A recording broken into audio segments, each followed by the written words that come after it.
Dear colleagues, dear friends, it's a great pleasure to welcome you to this new podcast, which is part of the EHAT Educational E-Learning Program. Today, we would like to focus on Factor VIII inhibitors during non-replacement therapy. We all feel that this is a very important topic. To discuss this today, I have with me two friends, colleagues, but also major experts in the field, Professor Jan Astermark, well known to all of you, who is based in Malmö, Sweden, and Professor Christoph Königs from Germany. Hello. Hello, thanks for having us. So maybe to start, I think it's important to discuss a little bit what we currently know about inhibitors. Typically, in the era of classical replacement therapy, but also now considering that many of our patients have been switched to emicizumab. So maybe, Jan, could you comment a little bit on this? Well, yes, I think that first of all, we know that you can develop inhibitors if you're exposed to Factor VIII. And we know that approximately 1/3 of patients develop, and we also importantly have inhibitors in the non-severe ones. Usually come very early.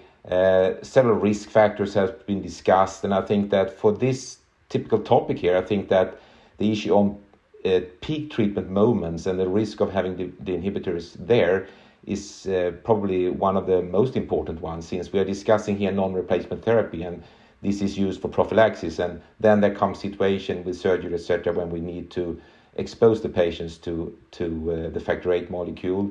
And the question is then, of course, what about the risk there, as well as when we have them together starting early in life. And here maybe, Chris, you would like to add a little bit about what we know about the risk here in the really young ones.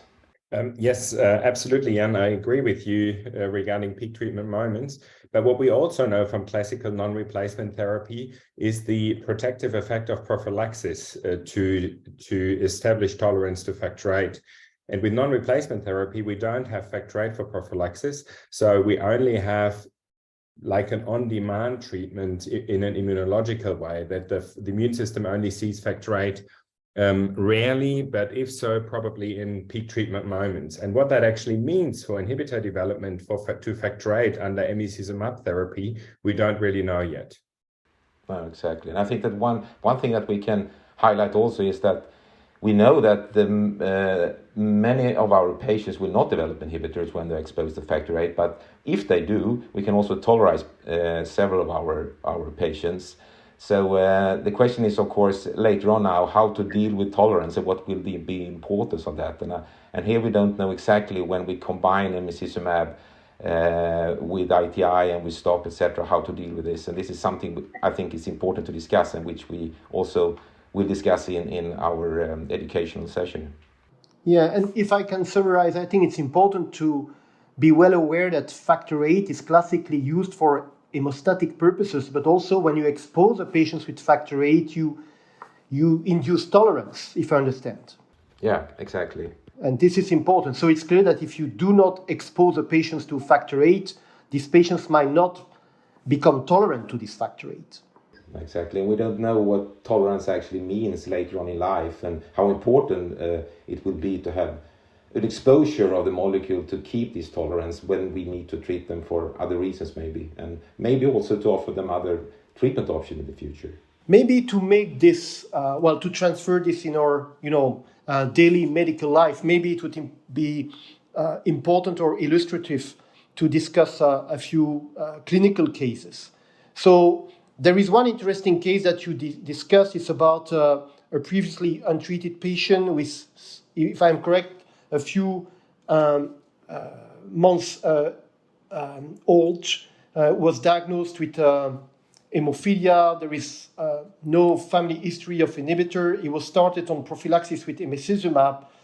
And then Christoph, what would be the implication that we need to think about in terms of tolerance inhibitor development for this kind of patient?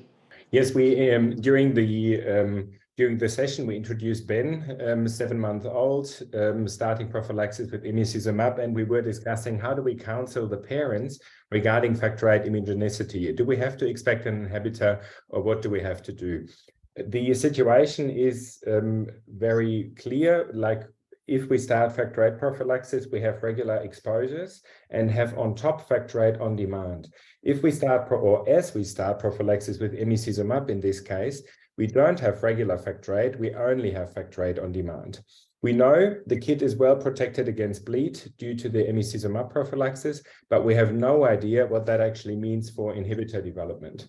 Again, coming back what Jan said a few minutes ago, we will have peak treatment moments, probably not many, and we don't have regular Factor VIII exposure. So perhaps we do see an inhibitor risk there, but we don't really know yet as there's not much data available yet. Okay, so clearly the natural history of inhibitor development that we are familiar with will be totally different in the future. Yes, probably. I'm not too convinced that we can transfer much of our knowledge that we have so far from severe, or what's quite often done as well, from mild hemophilia A to inhibitor development for severe hemophilia A patients treated with emicizumab. So we definitely need to collect the data in the future to know what we would expect in a previously untreated patient on emi prophylaxis with occasional Factor VIII exposure. And since, Christoph, you are really an expert in immunology, would you elaborate a little bit on all the immunological mechanisms that could be involved here or play an important role, or that we should all be aware of in the future? Yes, there's many that are being discussed, mainly for other antigens than Factor VIII. But what I really liked in this context is the theory of discontinuity. And it basically says that the immune system does not recognize the antigen as such, but recognizes a change in antigen exposure. And the authors of this theory gave a really nice parallel picture of a frog and a fly. If the fly is sitting in front of the frog, nothing happens. But as soon as the fly moves, so the pattern changes, the frog sees the fly and eats it. And the authors discussed that might be the same for the immune system. So if we have continuous exposure and no changes to an antigen, we don't mount an immune response. But if we have occasional exposure, for example, with vaccines, or also could be with on-demand treatment for Factor VIII, that could mount an immune response. And I like this theory very much. There's evidence for this also from tumor antigens and other antigens from other biologicals, but it could also fit for Factor VIII. But what that means for our daily clinical life, we will need to see in the near future from these little kids treated with emicizumab. Thank you. So if you had key messages to share with our colleagues about Factor VIII immunology in PUBs in the era of non-replacement therapy and emicizumab in particular, what would you say? Well, the important thing is we don't really know what to expect. And the main aspect for the clinical care to provide a safe treatment is that we have to be aware that Factor VIII inhibitors may develop with infrequent Factor VIII exposure under emicizumab therapy. So we have to look for inhibitors regularly that we can treat bleeds or surgery safely in our kids with emi treatment. Okay, thank you. So maybe I think it's time now to move to another category of patients who are previously treated patients. And many of these patients have also been switched to emicizumab. So maybe Jan or Christoph, there is another interesting case that you discussed, who is a male patient, 60 years of age, with severe hemophilia, no past history of inhibitor arthropathy. He used to be treated with EHL Factor VIII twice a week with occasional breakthrough bleeds. He was experiencing venous access problems and he was switched to emicizumab. So could you elaborate a little bit on what to expect and how to provide counseling with regards to Factor VIII immunogenicity for this kind of patient? Yes, in this scenario, when we have no inhibitor history before, we have an adult patient, we switch to emicizumab, maybe for reasons of venous access problems, etc. I would say that we don't know too much about the risk of having inhibitors. We have discussed, as we did before here now, you, Chris, did, about the potential importance of having a continuous exposure to keep the tolerance. And maybe it could be that if we stop this continuous exposure, maybe the risk gets higher. We don't know. So we need that data. There has been this data from the UK indicating a second peak at a higher age, but whether that will be influenced by the switch to emicizumab and no continuous exposure, that has to be studied actually. And maybe you, Chris, have something to add here as well. Oh yeah, just one little comment, Jan. I'm in this patient group, I'm personally not too much worried about inhibitor development after all those years of Factor VIII exposure. We do have historical data from the days when we stopped prophylaxis when children turned into adults. And there's a nice study on joint health from the Netherlands. And they only looked at joint health, but they also looked at inhibitors, but there was no inhibitor development after stopping Factor VIII prophylaxis for 10 years and only treating on demand.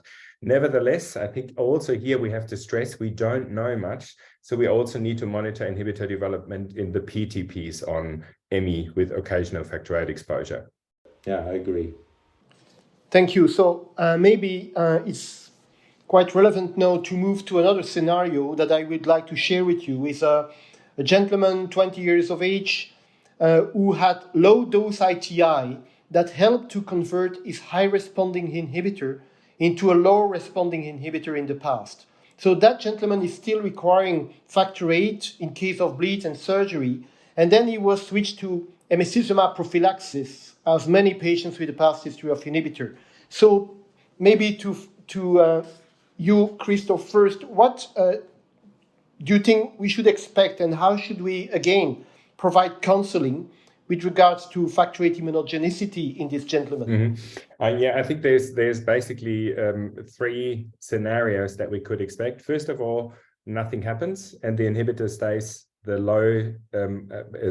low responding inhibitor as it was prior to switch.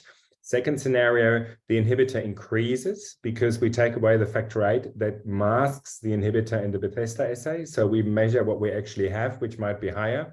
And third, without the exposure to Factor VIII, the immune system may also produce less inhibitors. So we might get rid of the inhibitor. We don't really know, but this is the three scenarios that we could expect. And again, that we need to look after or need to look for while monitoring the patient. Thank you. Jan, any additional comment on this management? I fully agree, and I think it's the key message here is that we need to monitor these patients and follow what happens if they have an inhibitor or whether they have been tolerized, which might be the second situation here to discuss what happens after ITI success and the risk of having the inhibitor back.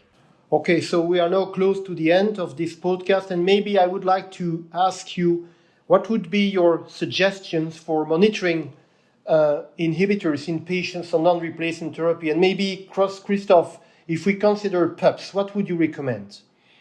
For PUPs that are on ME treatment with occasional Factor VIII exposure, I strongly recommend that we monitor Factor VIII inhibitors basically lifelong, because we have not many Factor VIII exposures, but we do have Factor VIII exposures, so we cannot rely on the first 20 or 50 exposure days as we did in the past, but we need to monitor lifelong. That's my suggestion. And Jan, regarding PTPs, what would you advise?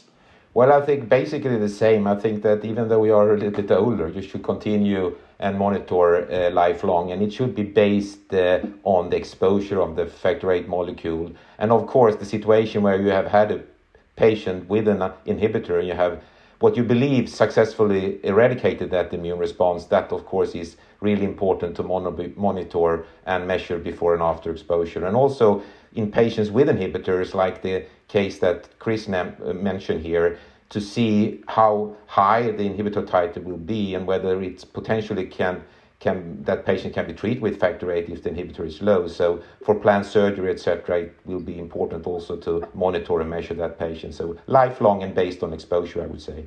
And maybe we should also emphasize that if you have been on ME for a long time and not exposed to Factor VIII for a long time, you might have cleared your inhibitor, and that could also allow some invasive procedure to be performed with Factor VIII, if I'm correct. Yes, absolutely. So I think that concludes very nicely your presentation. I would like to emphasize that the full discussion is available on the EHAT platform with all the slides and much more discussion. But to both of you, I would like to say a great thank you for contributing to this podcast and making this event alive a little bit longer. So I wish you a great day, evening, and hope to see meet you again in the future. Bye-bye. Thank you to both of you. Bye-bye. Thank you. Bye-bye. Thank you.